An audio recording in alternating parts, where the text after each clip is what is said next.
Di hari Jumat, Maki sangat bersemangat untuk menunjukkan sesuatu ke Asanagi, dan itu adalah volume terbaru yang harusnya dirilis besok. Maki tak menyangka bisa mendapatkannya lebih awal, dan membuat Asanagi juga penasaran dan ingin membacanya. Dan pada akhirnya mereka memutuskan untuk membacanya bersama-sama. Tapi ketika mereka sedang membaca, mereka bingung satu sama lain karena begitu dekatnya wajah mereka. Maki yang merasa tak nyaman berkata apakah dirinya bau, tapi Asanagi tak masalah dan bertanya sebaliknya dengan pertanyaan yang sama. Maki pun tak bisa fokus membaca karena begitu dekatnya wajah Asanagi. 1 jam kemudian, akhirnya mereka selesai membaca dan merasa kalau ending dari cerita kali ini sangatlah menarik dan sangat sulit untuk diungkapkan. Asanagi merasa kalau mereka harus lebih tenang dulu sebelum berdiskusi soal cerita ini. Begitu juga Maki yang merasa lelah setelah membaca cerita ini. Asanagi pun tersenyum yang membuat Maki bingung, tapi Asanagi merasa tak ada yang aneh. Asanagi sepertinya akan membaca novel ini dari volume pertama karena begitu menariknya cerita volume kali ini, dan mereka berdua masing-masing fokus membaca novel. Maki yang tenggelam dalam bacaan menyadari waktu yang sudah berlalu begitu cepat, dan ketika ia melihat Asanagi, Asanagi sudah tertidur pulas di kasur Maki. Maki tak menyangka kalau Asanagi tertidur saat ini dan bahkan bisa mendengar dengkuran Asanagi juga.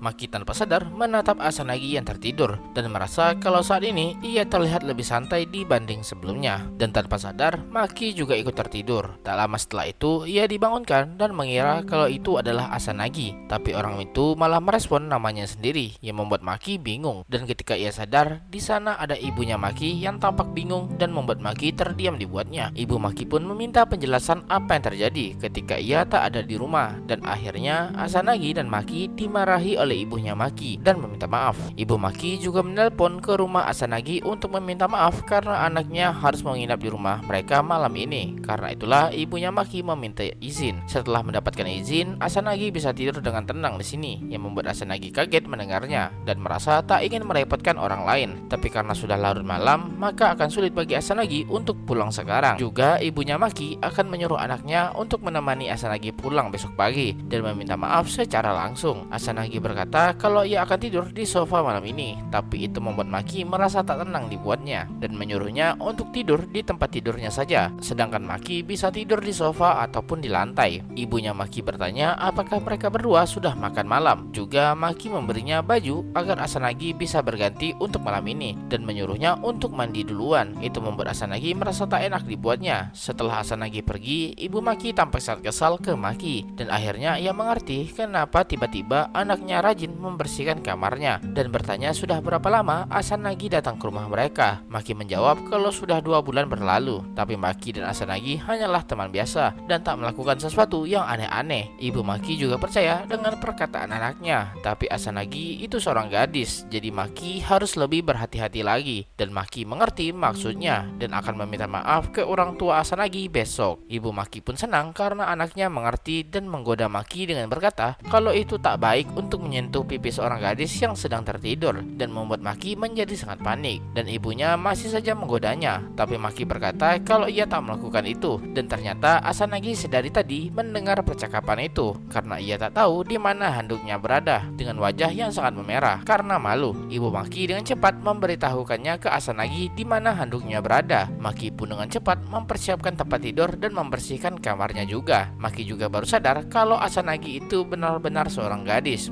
yang jujur dan cantik di mana semua orang menyukainya. Tapi yang Maki lihat selama ini adalah Asanagi yang menangis ketika kalah, Asanagi yang menyukai junk food dan membuat suara aneh ketika tidur. Maki adalah laki-laki dan Asanagi adalah seorang gadis, dan tiba-tiba Asanagi datang yang membuat Maki kaget dibuatnya dan panik karena ia masih membereskan kamarnya. Tapi Asanagi merasa itu tak perlu, namun Maki masih merasa tak tenang dibuatnya. Asanagi juga sekarang menggunakan bajunya Maki karena pakaian milik ibunya tak muat untuk Asanagi pakai, dan Maki tak mempermasalahkannya. Asanagi merasa sangat nyaman menggunakan baju ini dan akan membelinya nanti. Maki bertanya apakah ibunya sedang mandi. Itu karena ibunya mengatakan ke Maki agar tak berduaan dengan Asanagi, tapi Asanagi tak masalah asalkan Maki tak menyerang dirinya. Maki yang mengerti soal ibunya yang mandi cepat ingin cepat-cepat keluar, tapi Asanagi malah menahan dirinya. Asanagi berkata kalau ia akan mengizinkan Maki untuk duduk di sampingnya. Padahal itu adalah tempat tidur Maki. Namun menurut Asanagi, tempat ini menjadi miliknya untuk hari ini dan memintanya untuk duduk di samping Asanagi. Maki yang malu pun duduk di samping Asanagi yang membuat Asanagi merasa senang. Maki bingung kenapa Asanagi tiba-tiba tertawa seperti itu. Asanagi merasa kalau Maki sungguh nakal. Pada awalnya Asanagi dirayu dengan sebuah manga dan berakhir tidur di sini. Tapi bagi Maki itu salahnya Asanagi yang tertidur pulas seperti itu. Asanagi tetap saja merasa senang dan merasa kalau mereka berdua sungguhlah nakal.